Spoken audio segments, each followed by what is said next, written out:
เพื่อนหลังใหญ่คาเรือหาดประจำชนบทปุ่นตีนภูเขาสวยงามขนาดเลยปานยูเนเธอร์แลนด์เลยบ้านได้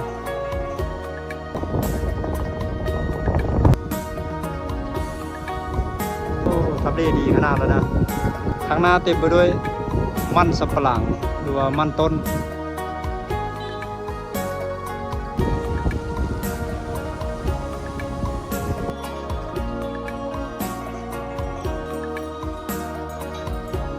คนนี้เขื่อนแปลนลำยังไงมาชวนเด้อเชียงอายเด้อ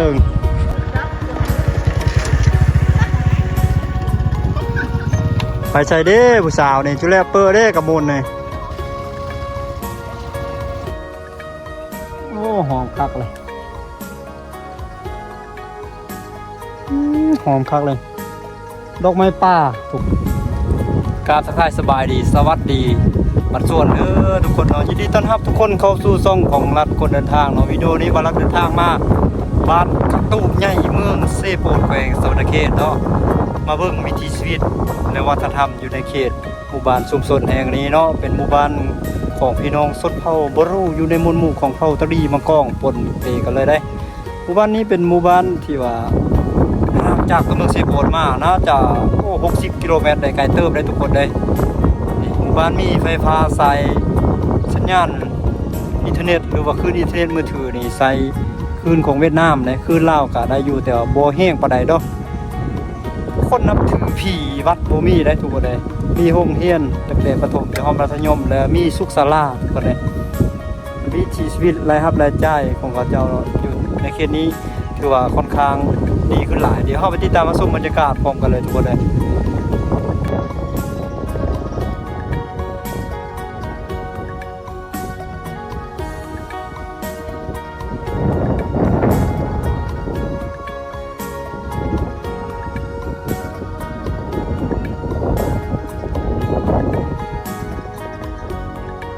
ผู้คนตั้งวันเฮือนเรียบตามขีดภูเขาสวยงามไม่ได้อัดกันเลยข้างหลังเต็มไปด้วยสวนมันต้นมันสับปะหลังแล้วก็สวนกล้วยน้ำว้าแล้วก็สวนยางโบ่งอยู่ทั้งคู่นะทำเลดีขนาดเลยทุกคนเลยเส้นทางของบรัฐจะมุ่งหน้าไปข้างหน้านี่แหละกว่าใจกลางของหมู่บ้านยังอยู่ข้างหน้ายังอีกประมาณ1 กิโลเมตรเดี๋ยวเราจะเลาะๆไปเลยเพื่อนเขาเจ้าในตั้งยายไปตามเส้นทางนี่แหละมีสวนมันต้นมันสับปะหลังแถวนี้จะใช้ภาษาบรูกับภาษาเวียดนามปนเปกันไปได้เลมีผสมจำนวนหนึ่งภาษาลาวเนี่ยเขาจะบอกค่อยรู้ชัดเจนปานใด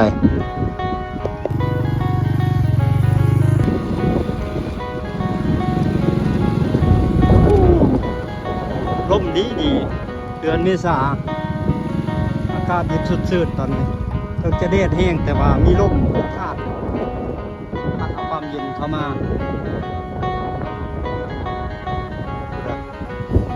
บ้านหลังนี้ก็ตั้งอยู่ตีทุ่งสวยงามขนาดเลยสอนเขาเจ้าเนาะเพื่อนบ่อยอันสบายยิ่งเป็นเรื่องไก่แบบนี้นะข้างหน้าเต็มไปด้วยมันสับปะหลังหรือว่ามันต้นบ้านหลังนั้นก็สุดยอดเลยก็โตทำได้ดีขนาดแล้วนะ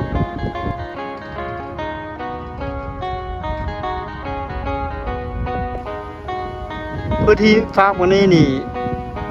เต็มด้วยสวนกล้วยน้ำว้าแล้วก็มันต้นมันสับปะหลังอยู่แถวนี้เลยบริเวณแถวนี้แต่บริเวณข้างหน้านั้นเป็นเขตอยู่แล้วต้นกล้วยต้นน้ำว้าสายผู้ที่เนมเห็นฝากวันนั้นเนาะฝากแม่น้ำเซโปนวันนั้นก็สวยงามขนาดเลยสุดยอดเลย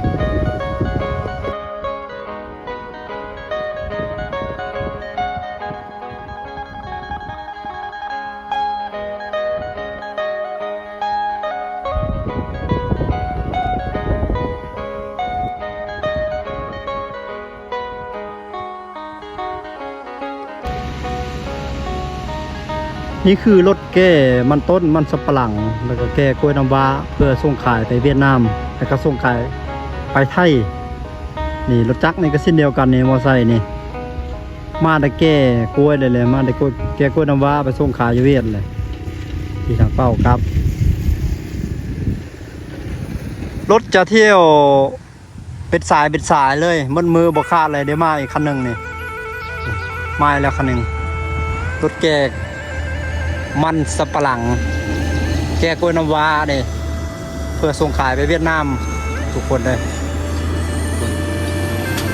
เยียบ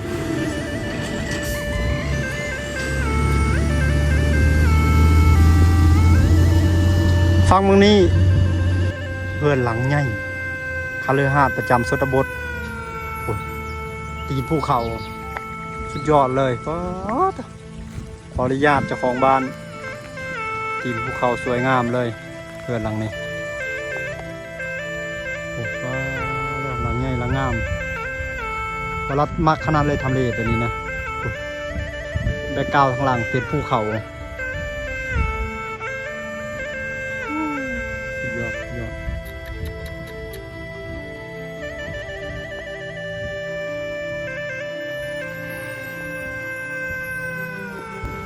จะเป็นเฮือนผู้ใดเนาะ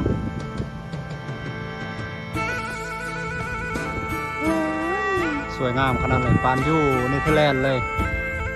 ยอดต้องขออนุญาตเจ้าของบ้านด้วย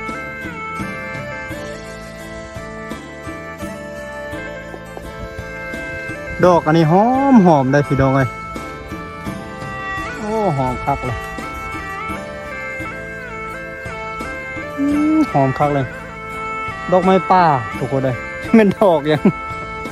พี่น้องท่านใดหูจักซอยคอมเมนต์เด้อดินะนี่หอมคักเลย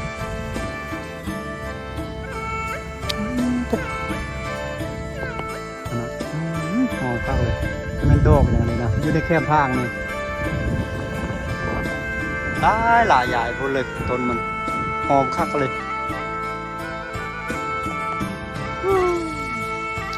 ขออนุญาตเจ้าของบ้านเจ้าของเฮือนเด้อสากหลังข้างหลังสวยงามเลย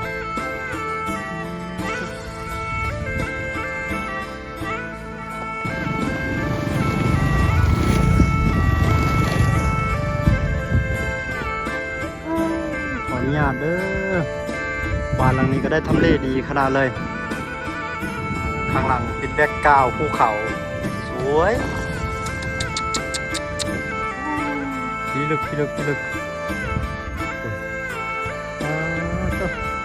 อิจฉาเขาเจ้าเนาะได้อยู่แบบนี้คักขนาดเป็นอยู่สวิตเซอร์แลนด์เนเธอร์แลนด์เลย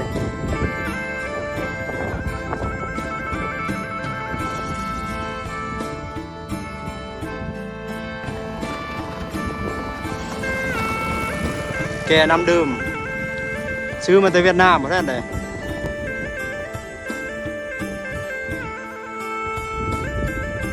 เงินงามๆเนาะรายได้ของเขาเจ้าคือ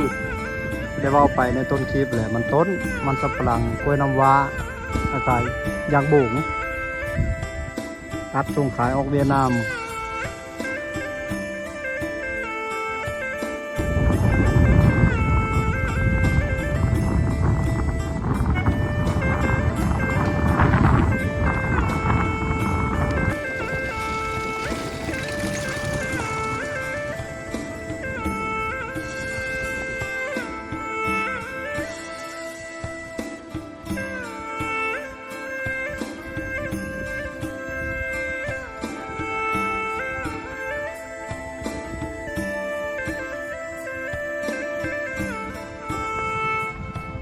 บ้านกระตูบใหญ่เมืองเซโปน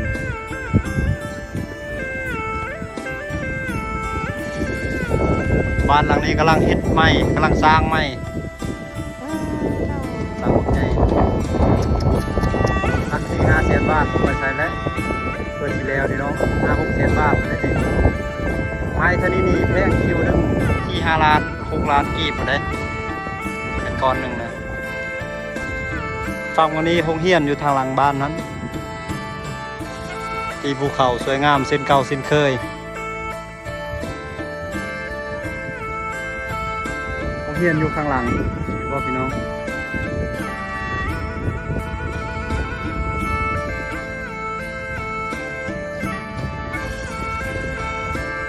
ต้นมะพร้างอันนี้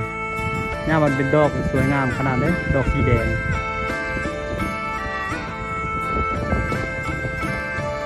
ทางเข้าโรงเรียนมัธยมต่อต้นกระตูบเขาอยู่นี้ชนบทที่โบแมนชนบททุกคนเลยถึงจะเป็นชนบทเขตนี้เนาะห่างไกลซอกลีกจากตัวเมืองแต่ว่าคนภายในหมู่บ้านภายในชุมชนอยู่ดีกินดีมีรายได้ดียากแต่ถนนหนทางนี่แหละทุกคนเลยฝนตกจังหน่อยนี่ลำบากโคตรลำบากเลยรถรับออฟโรถจะไปเกือบบรอดไปละ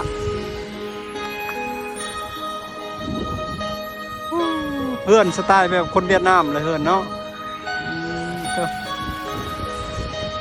โอเฮียนอยู่ข้างหลังไอ้คนอยู่บ้านนี่เนาะเฮือนอยู่หันมาเฮือนนะบ่แถวเฮานี่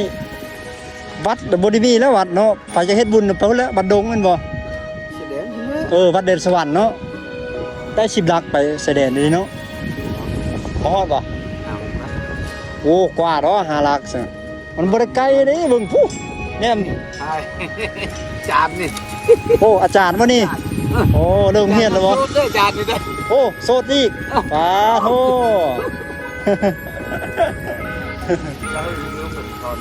โอ้มาสอนนี้จะโดนแล้วเพิ่นเนาะโอ้ฮะรัฐกรซ้ำท่านได้รัฐกรซ้ำเนาะ6 ปี 7 ปีละเราคนอยู่ใช่เราคนให้คนบ้านโพนให้อ๋อสาบ้านโพนให้เมืองเซโปนแขวงสวรรณเขตบ่ทันในรูปอันนั้นบ่รูปจะไม่คนอินนะเนาะอยู่ภาคเวียดนะโอ้ดิเป็นบ่สีขาวๆแม่มได้โอกาสที่ไปเบิ่งครับเลี้ยงง่อยบ่เฮือนเลี้ยงอยู่เนาะ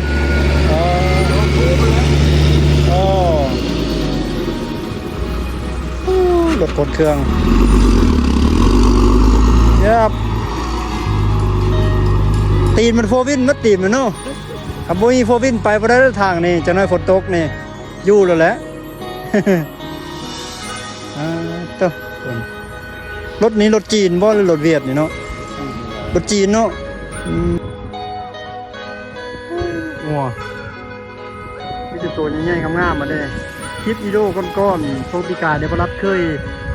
มาสัมภาษณ์แล้วก็ได้ถ่ายทำเอาขาย4 ตัว3 ตัวได้40 ปลายล้าน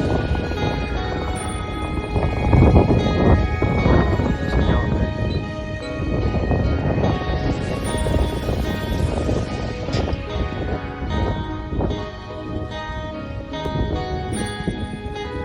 ฝากเวียดนามฝากนั้นคือฝากประเทศเวียดนาม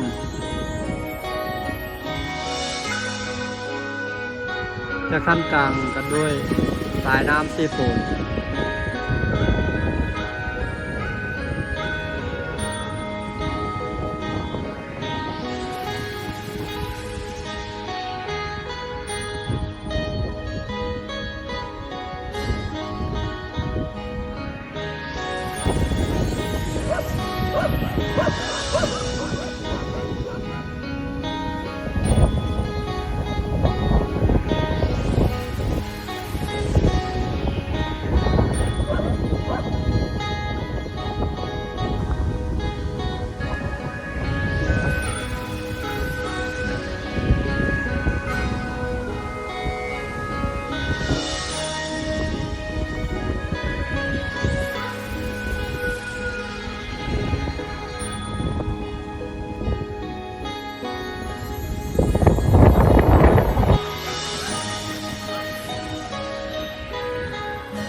มาละได้เลยเอาเซลเลยล้อมหน้าล้อมหลังเลยพูน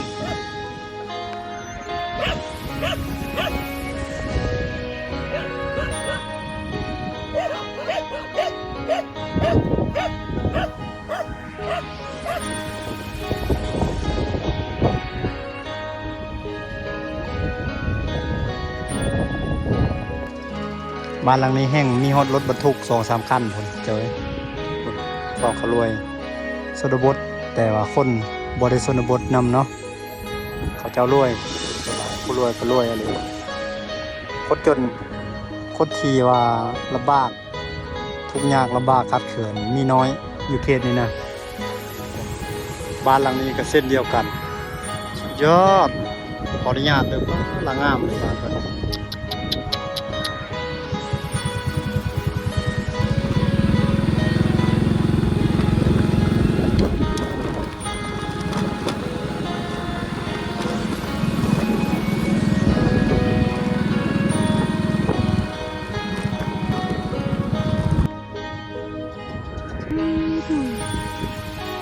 บ้านของพี่น้องต้นเผาบรูเขตชุมชนกระโตกมาหา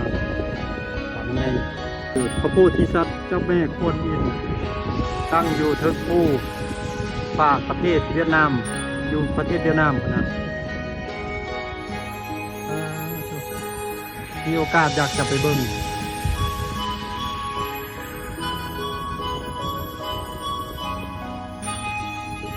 นี่คือใจกลางหมู่บ้านกระตูบใหญ่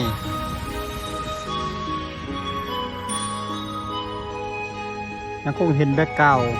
เป็นภูเขาสวยงามเส้นเก่าเส้นเคยต้นนี้เฮือนแปลนหลังยังใหญ่บ้านหลังนี้ก็สิห่มสิเย็นคักขนาดเลยต้นไม้หลาย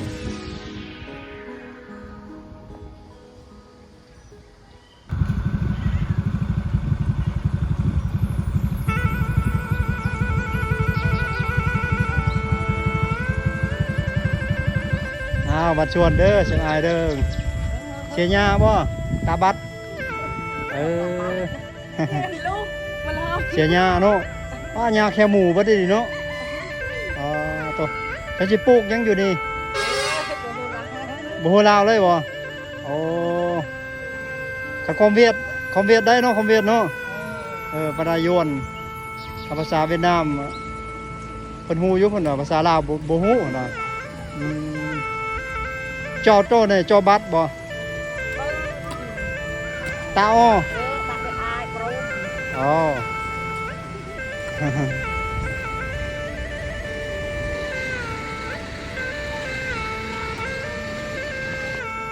ตัวเฮือนหลังนั้นมีฮอตกระบะฟอร์ดเลเจอร์บ่ธรรมดา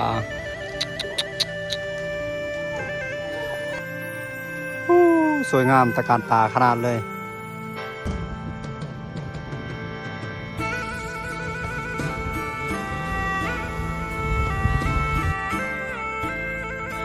เขาหาป่าสักเห็นเขาหาป่าได้อยู่เท่านี้นกกระบินเจิดแก้วอยู่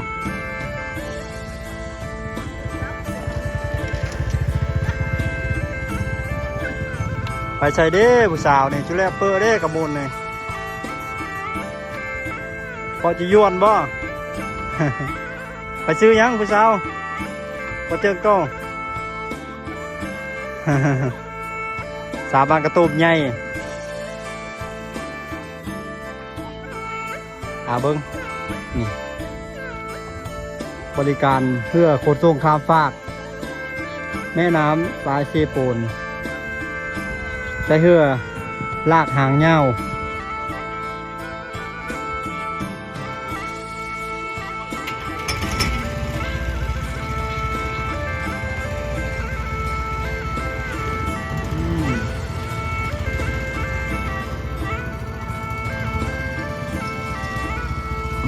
กับตันเฮือกันได้เรื่องขนาดเลย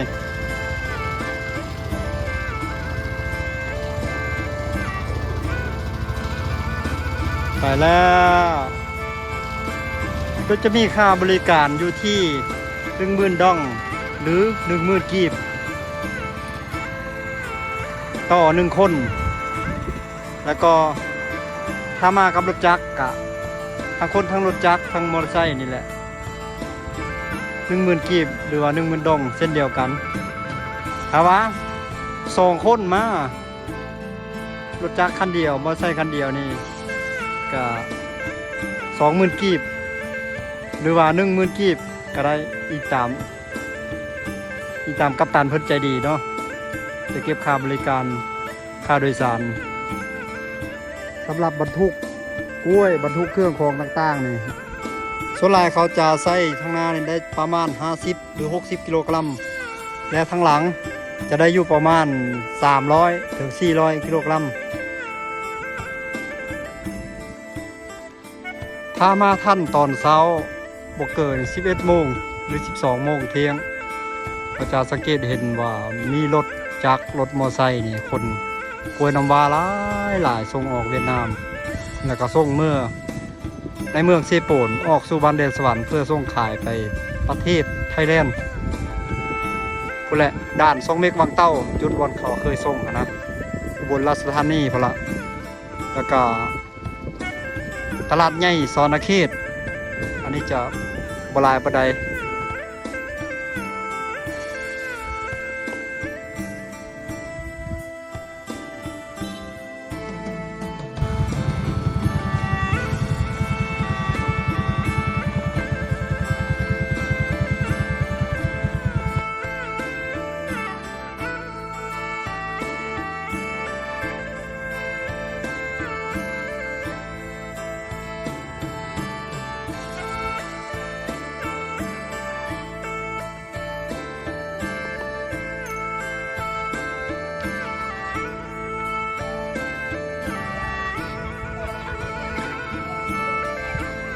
บุยว่า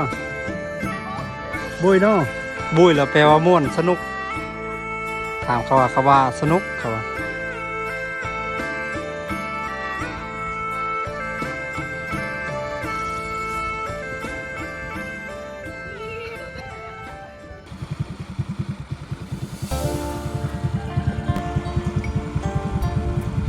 โอ้เหือนหลังนี้นี่ตอนบรัดมาช่วง4-5 เดือนก่อนเนี่ยเขากำลังเฮ็ดทึกน้องเลยได้บ้านนี้สำเร็จนอนหลังงามบักใหญ่เลยว่าแต่เจ้าขออนุญาตเด้อเจ้าของบ้านโอ้สวยงามขนาดเลยโอ้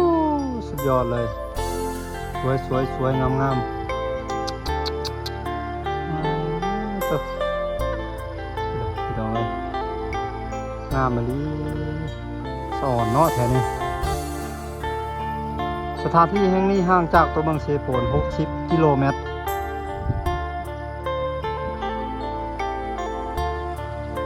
น่ามาอยู่ได้ทุกคนเลย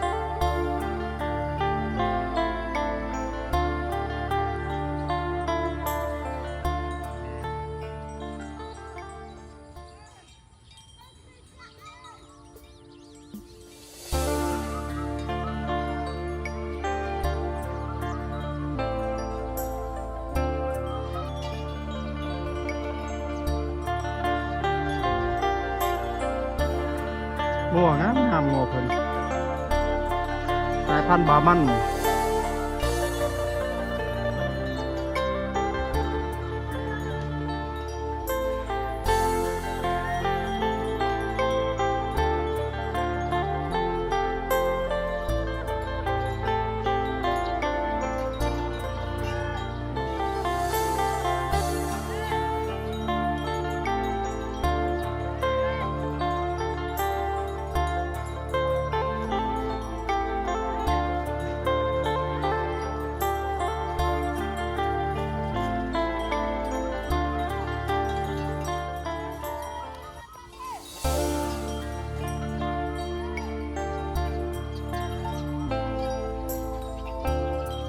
กำลังปองงูปองสัตว์เมื่อรักเมื่อแรง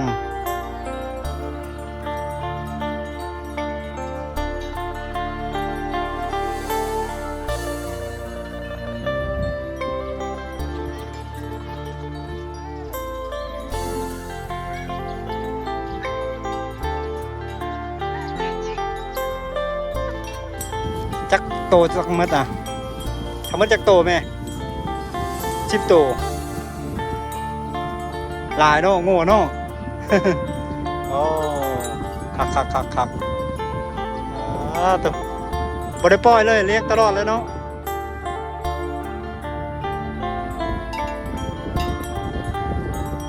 งามงัวเพิ่นกัน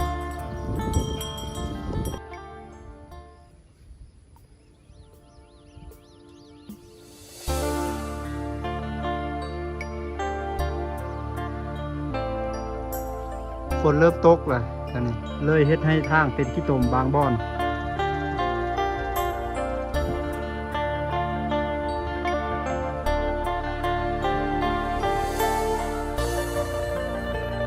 สวนกล้วยเขาเจ้าเนื่องจากไฟลามป่าก็เลยเฮ็ดให้ใบบางส่วนตายแห้งเหี่ยวถือไฟคอกไฟล้น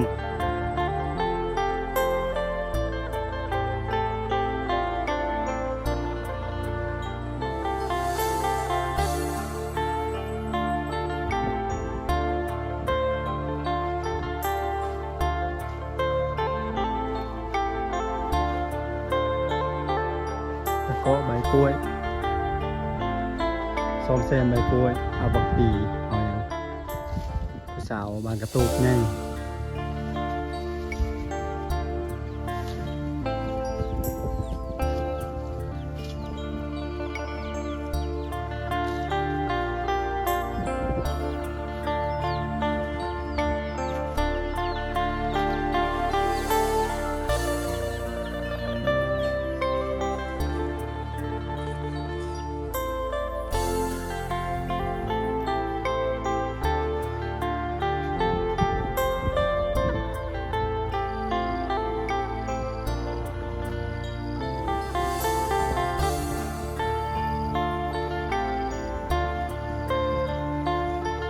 ผู้สาวซ้อมใบกล้วยตาเปรียดเนาะขบุญขบุญ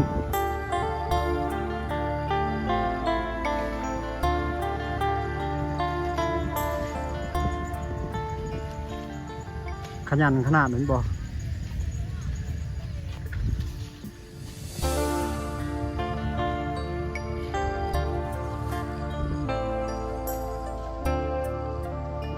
แต่นี่เขากระทางอนามัยเป็นม่องๆอยู่เตรียมจะปลูกฟังต้นกล้วยต้นยางใส่ได้เห็นใหญ่แล้วเด้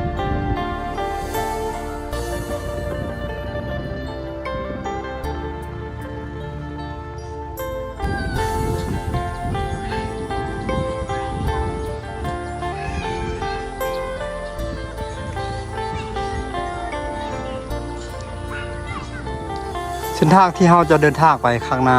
ทางพุทธแหละยังยาวไกลได้ทุกคนเลยแต่ว่าอยู่ข้างหน้าเต็มไปด้วยความสวยงามของทิวทัศน์ธรรมชาติและวิถีชีวิตของผู้คน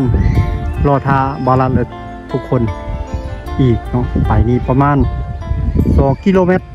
ก็ฮอดแหละ2 กิโลเมตร3 กิโลเมตรบ่ไกลปานใดดอกอยู่บางโคกตัวนั้นยังมีอีกหมู่บ้านหนึ่งชื่อว่าหมู่บ้านมหาดเมืองซีโปดแขวงสนเขตกดได้เอาวิดีโอนี้ก็จะได้สิ้นสุดเพียงเท่านี้ได้ทุกคนเลยฝากทุกคนที่เข้ามาติดตามรับชมคลิปนี้กดไลค์กดแชร์กดคอมเมนต์เพื่อเป็นกำลังใจให้บอลเฮ็ดคลิปในครั้งถัดไปเนาะสำหรับคลิปนี้ขอกล่าวคำว่าสบายดีบัดชวนสวัสดีเด้อบ๊ายบาย